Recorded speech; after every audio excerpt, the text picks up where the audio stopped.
Kent in Eugene, Oregon, I assume, huh? Yeah, how you doing? Great. You're from the great state of Oregon. A lot of friends up Well, there. it's kind of a great state. I don't know. But I was just,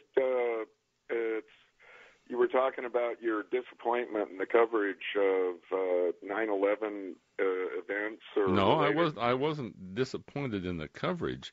I was amazed at the total preoccupation with how bad it is for people to have any questions about the mosque in New York or the preacher who was going to burn the Koran. It was total preoccupation with how evil that would be for evil to think of something like that. See, Well, and no mention of 9/11, the event that created the atmosphere that has a lot of people questioning. See.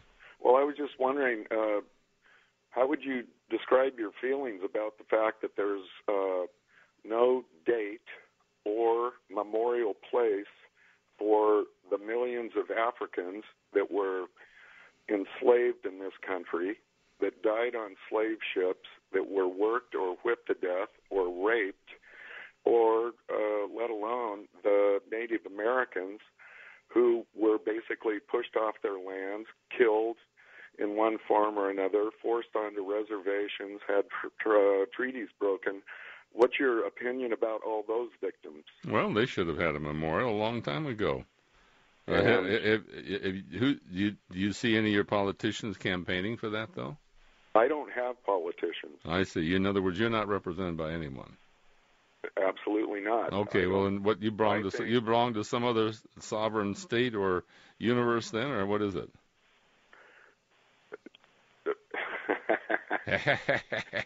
Here's the deal, Bill. Yeah, no, I hear the deal, and you made a good point. But your snideness is dripping on your shoes here now. Come on. You know what I'm getting at. And I know exactly what you're getting at, but to suggest that you're beyond any political influence, who are you anyway?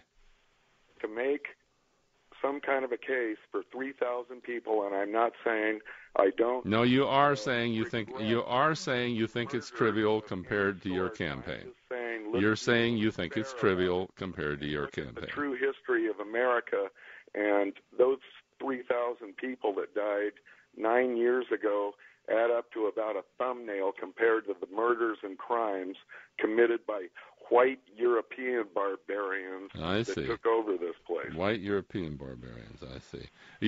Are you familiar with the history of most of those white European barbarians and their status before they immigrated to this country? You're the one that brought up the term. Are you familiar with their status when you characterize them as white barbarians? When you characterize them as white, what are you, Kent? Tell me, what are you that allows you to get on to make these statements? Where are you coming from? 12 presidents, barbarians who owned slaves. I see. Well, I think that was pretty well rejected by most of this nation. And it took until after World War II before there was any real freedom. Freedom to do what? But you characterize others as totally holy and sacrosanct, and yet white barbarian immigrants that built this country?